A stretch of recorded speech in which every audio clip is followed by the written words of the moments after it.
بسم اللہ الرحمن الرحیم۔ السلام علیکم، خوش آمدید۔ سلمہ ایک پڑھی لکھی خاتون تھی۔ وہ اپنے گھر میں اکیلی رہتی تھی۔ عمر تو اس کی 50 سال تھی، مگر دیکھنے میں 30 سال کی خوبصورت اور جوان حسینہ لگتی تھی۔ اس نے اپنے آپ کو بہت فٹ رکھا ہوا تھا۔ وہ روزانہ صبح و شام جم جاتی اور خوب ایکسرسائز کرتی۔ اسی وجہ سے وہ دبلی پتلی اور سمارٹ تھی۔ ہر کام وہ اپنے ہاتھوں سے کیا کرتی تھی۔ ایک دن وہ صبح جم سے آنے کے بعد اخبار پڑھ رہی تھی کہ اس کی نظر ایک خبر پر پڑی جہاں لکھا تھا ضرورت برائے خواتین۔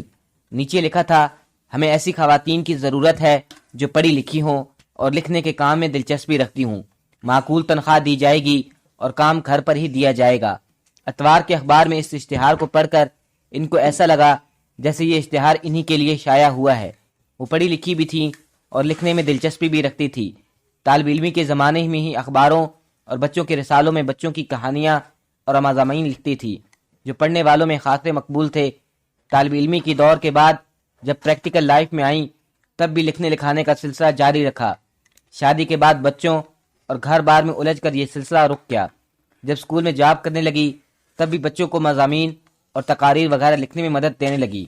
اخباروں اور رسالوں میں بھی مضامین چھپنے لگے، مگر جب ان کو ان کا معاوضہ نہ ملا تو انہوں نے چھوڑ دیا۔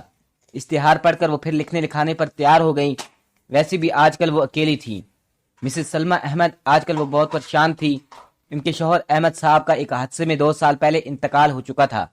ان کی پرائیویٹ جاب تھی، اس لیے پنشن کا بھی سہارا نہ تھا۔ خود سلمہ بیگم بھی ایک پرائیویٹ اسکول میں معلمہ کے فرائض سر انجام دے رہی تھی، مگر شوہر کے حادثے کے بعد ان کی تیمارداری کی وجہ سے وہ اپنی جاب چھوڑ چکی تھی۔ پھر شوہر کے انتقال اور عدت کی مدت کے بعد اب وہ دوبارہ جاب کرنے کی ہمت نہیں پا رہی تھی۔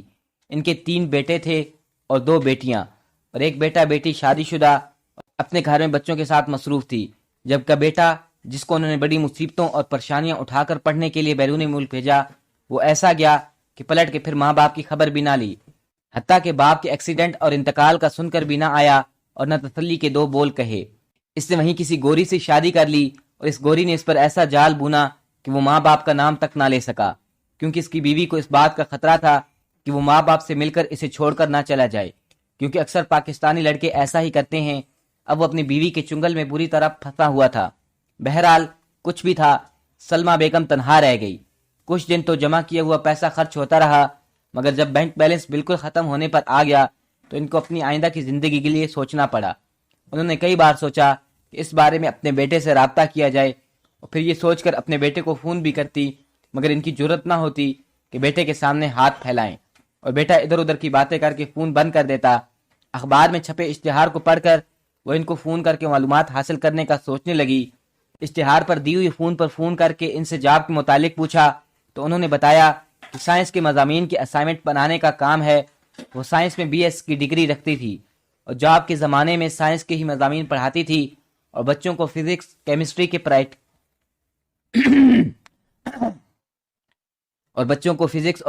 پریکٹیکل بھی کروایا کرتی تھی۔ انہیں یہ کام آسان لگا۔ وہ 2 سے 3 اسائنمنٹ تو آسانی سے بنا سکتی تھی۔ اس طرح ان کو مصروفیات کے ساتھ ساتھ آمدنی کا ذریعہ بھی مل رہا تھا۔